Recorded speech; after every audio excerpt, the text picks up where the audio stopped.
지금은 이제 그런 풍경을 볼 수 없지만, 제가 어렸을 적만 하더라도 그 동네에서 그 할아버지들이, 어르신들이 정자 밑이나 등나무 혹은 이 복덕방 앞에서 이제 장기를 두거나 이 바둑을 두는 모습을 자주 볼 수 있었습니다. 그 당시는 지금과 달라서 이제 할 수 있는 것이 많이 없었죠. 그래서 어르신들이 이제 3, 4, 5 모여서 장기도 두시고 바둑도 두시고 하는 모습을 자주 볼 수 있었습니다. 저 역시 그 옆에서 그 할아버지들의 장기 두는 모습, 이 바둑 두는 모습을 신나게 구경했던 기억이 있습니다. 그래서 저도 그 할아버지들께 그 장기를 배워서 저의 장기 실력은 그렇게 썩 다듬어지지 않은 그런 실력입니다. 하지만 내기에서는 한 번도 져본 적이 없는 그런 사람입니다. 아무래도 할아버지들의 그 장기는 그 내기 장기, 내기 바둑에 가장 최적화된 그런 실력들이시죠. 그래서 정제된 실력은 아니지만 굉장히 승부에 강한 그런 실력들을 자랑하시곤 합니다. 그래서 할아버지들에게 장기를 배우고 종종 할아버지들과 장기를 두면서 내기에서도 이기고 짜장면도 얻어먹고 아이스크림도 얻어먹던 그런 또 아름다운 추억이 제게는 있습니다. 그래서 그 장기를 두던 그 할아버지들의 모습을 이렇게 보고 있으면 꼭 이제 잊을 수 없는 장면들이 몇 가지가 있는데, 그 중에 하나가 그 장기판이 벌어지는 그 옆에 이렇게 할아버지들이 좀 몇몇 분이 서 계시면서 계속 훈수를 두십니다.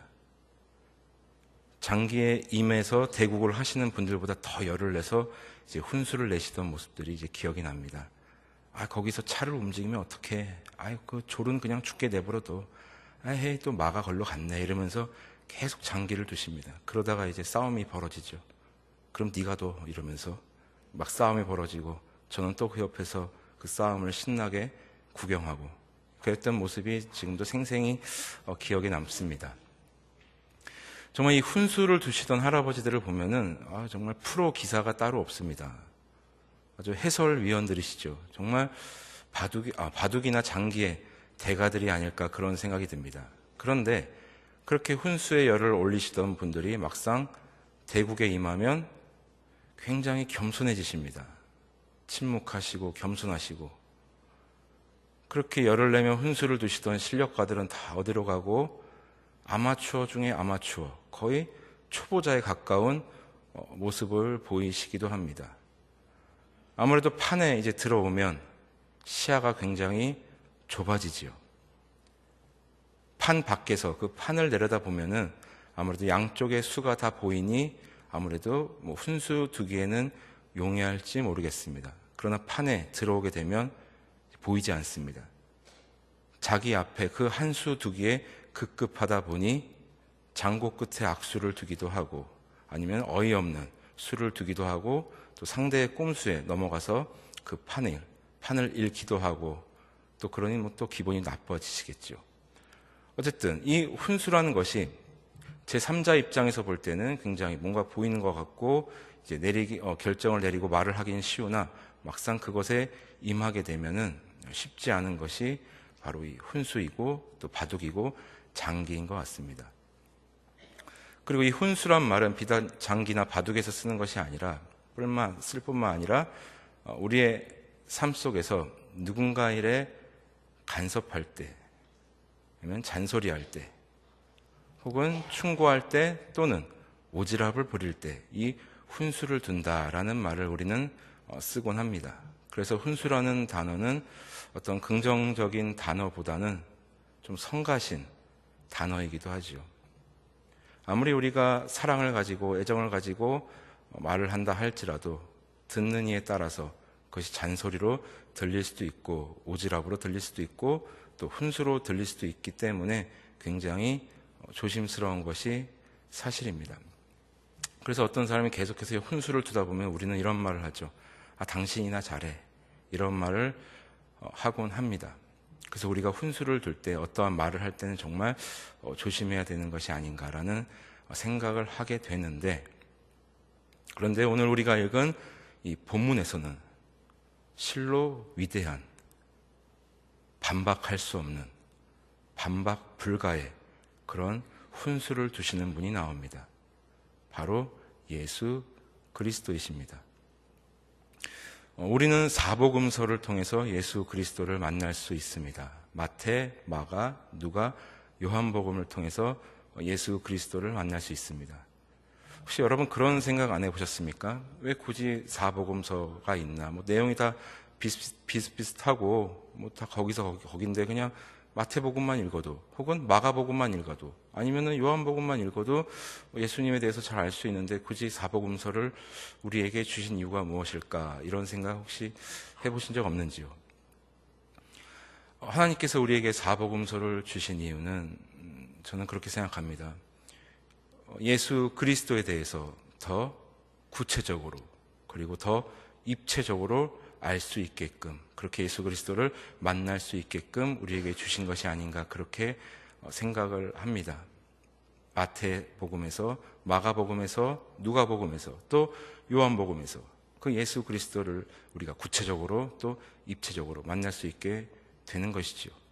오늘 우리가 읽은 이 누가복음 5장을 통해서도 또한 우리가 예수 그리스도에 대해서 더욱더 구체적이고도 또 입체적으로 알 수 있게 되는 것이고 무엇보다 비교할 수 없는 그러한 주님의 훈수를 우리가 들을 수 있게 되는 것입니다.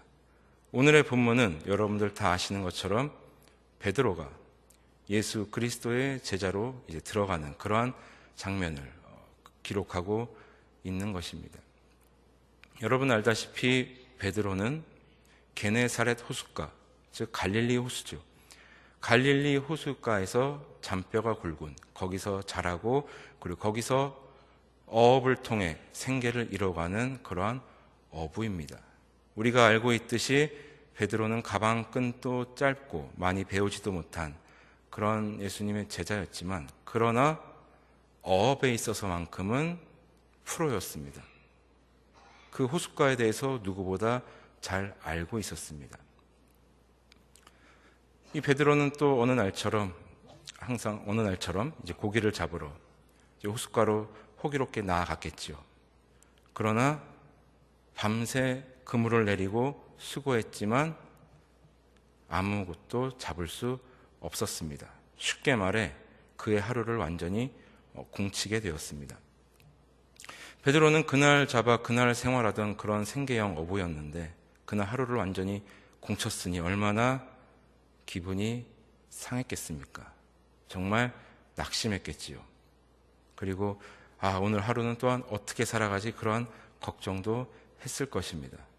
자, 그러한 가운데서 이제 다시 돌아오는데 하루를 공치고 잡은 물고기도 없고 굉장히 낙심된 마음으로 돌아오게 되는데 웬일인지 부둣가에 있는 사람들이 바글바글 모여 있습니다.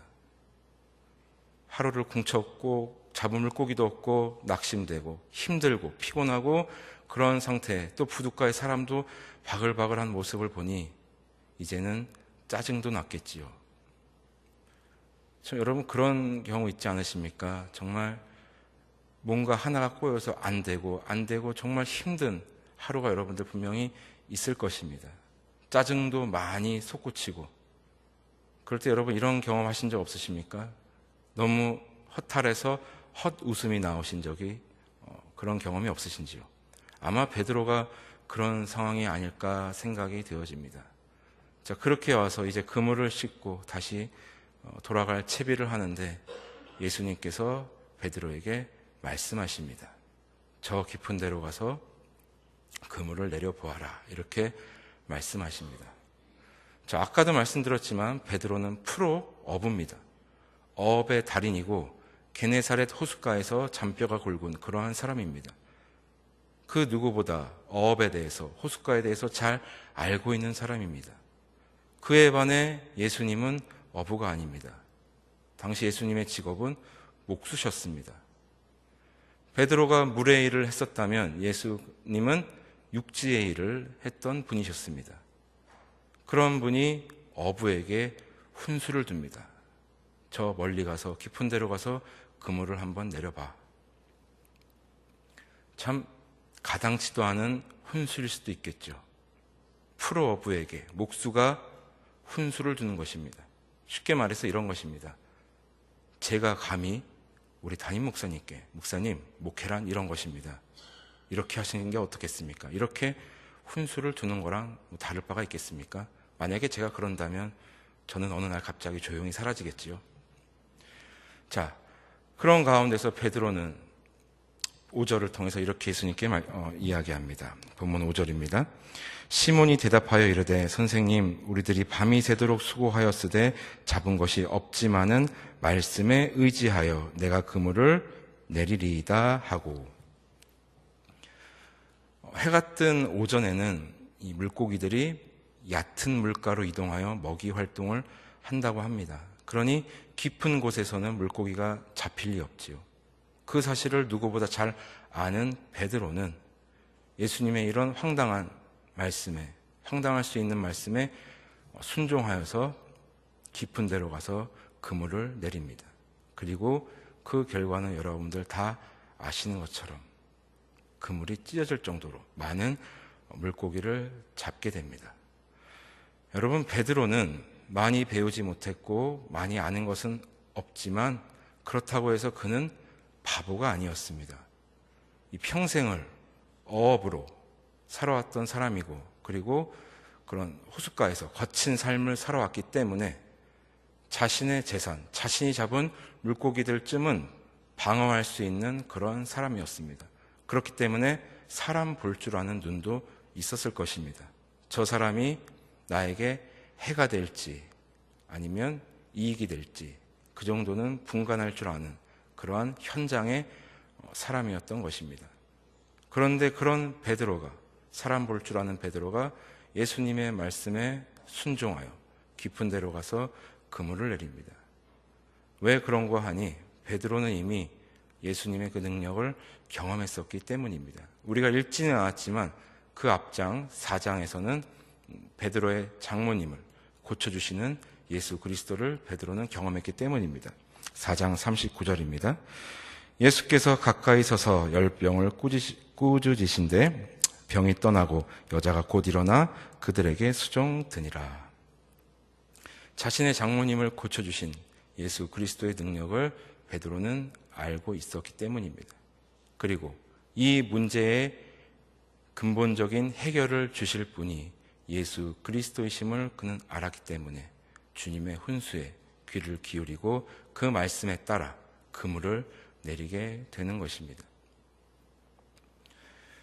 우리는 때로는 예수님의 훈수를, 예수님의 그런 말씀에 순종하고 싶지 않을 때가 많은 것이 사실입니다.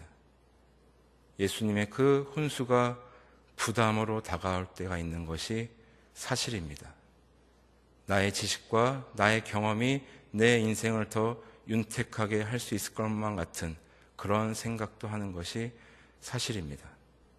더 기가 막힌 것은 분명히 우리의 신앙의 양심이, 아니 우리의 머리는 예수님의 훈수에 귀를 기울여야 예수님의 말씀에 따라야 하는 것을 알고 있지만 그것을 외면해버리고 싶을 때가 많은 것이 사실입니다.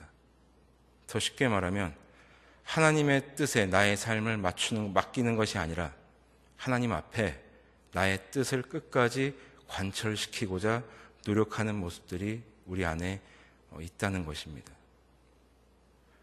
우리가 무속신앙인들과 다른 것이 있다면, 무속신앙인들은 있지도 않은 신에게 자신의 시간과 물질을 들여가며 그 있지도 않은 신을 어르고 달래서 자신을 위해 변화시키려고 노력한다는 것입니다. 그들에게는 자기 부인이 없습니다. 그에 반해 우리 기독교 신앙은 하나님을 변화시키는 것이 아닌 하나님의 뜻에 따라 내가 변하는 것입니다. 하나님의 말씀을 청종하고 그 말씀에 따라 나의 삶을 바꾸고 나의 모든 것을 하나님의 뜻에 맡긴다는 것입니다. 즉 하나님 앞에 자기 부인이 있다는 것입니다. 이 모든 것을 우리는 알고 있지만 때로는 그 하나님의 훈수에 예수 그리스도의 말씀으로부터 벗어나고 싶어하는 것이 우리의 모습이기도 합니다. 그런데 더 신기한 것은 우리 인격적이신 하나님께서는 우리의 그런 선택을 또한 존중해 주신다는 것입니다. 그러나 분명한 것은 그에 따른 결과는, 그에 따른 책임은 철저히 우리에게 있다는 것입니다. 여러분, 우리의 알량한 지식에, 그 유한한 알량한 지식과 경험에 우리의 삶을 맡기시겠습니까? 아니면은 그 영원하신 하나님의 훈수에 우리의 삶을 맡기셔야 하겠습니까? 우리는 선택해야 합니다. 그러므로 사랑하고 존경하는 우리 성도 여러분, 예수 그리스도의 훈수에 하나님의 말씀이 우리 삶에 들릴 수 있다는 것은 복입니다. 그 훈수를 들을 수 있는 귀가 있다는 것은 복입니다. 때로는 우리의 지식이, 우리의 경험이 더 나아 보일 수가 있습니다.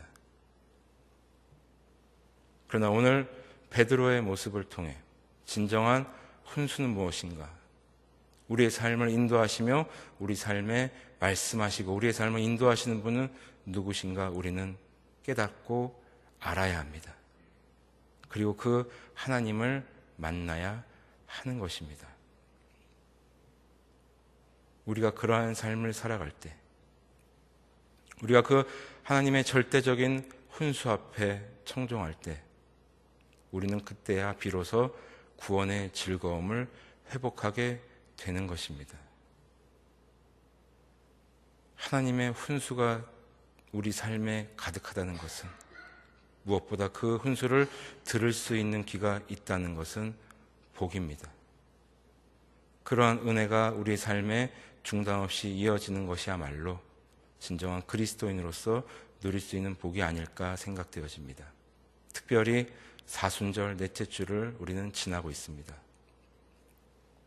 하늘 보자 버리시고 이 땅 가운데 내려오신 그 예수님을 우리는 보아야 합니다.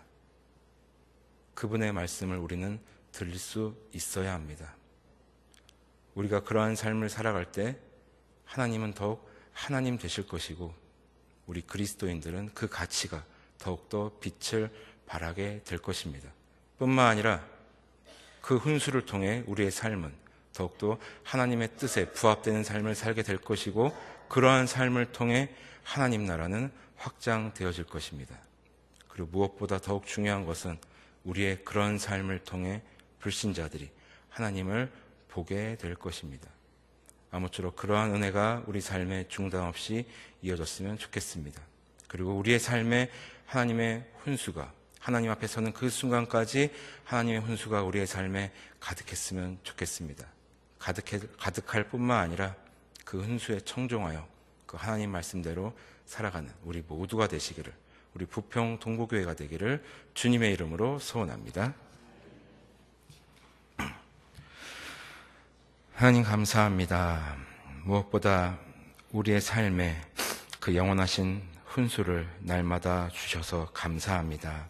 아버지 하나님, 때론 그러나 우리가 그 훈수를 외면하고 싶을 때가 있고 그 훈수를 부담스러워할 때가 있음이 사실입니다. 하나님, 그러나 이제부터는 그 훈수가 우리의 삶에 가득함이 복이요, 그것을 또한 들을 수 있음이 복임을 또한 깨닫고 그 말씀대로 청종하며 살아갈 수 있는 우리 모두가 될 수 있도록 주님 인도하여 주옵소서. 그 옛날 베드로에게 주신 그 훈수 바로 우리의 삶에 가득하기를 원합니다. 주님 말씀하여 주옵시고 날마다 순종함으로 나아갈 수 있는 우리 모두가 될 수 있도록 주님 인도하여 주옵소서. 바로 그 베드로를 부르신 주님이 오늘날 우리를 불러주신 것을 또한 믿습니다. 그 부르심에 합당한 우리의 삶이 될 수 있도록 주님 인도하여 주옵소서. 아버지 하나님, 특별히 사순절 넷째 주를 지나고 있습니다. 주님이 특별히 이 기간을 통하여 예수 그리스도의 그 은혜와 사랑 볼 수 있는, 들을 수 있는 우리 모두가 될 수 있도록 인도하여 주옵소서. 그놈으로 인하여 우리의 그런 삶을 통하여 이 세상 사람들이 하나님을 볼 수 있는 그러한 은혜도 더하여 주옵소서. 주님의 그 훈수를 통하여 또한 구원의 즐거움을 회복할 수 있는 우리 모두가 될 수 있도록 주님 인도하여 주옵소서. 감사드리며 이 모든 말씀 우리 주 예수 그리스도 이름으로 기도드립니다. 아멘.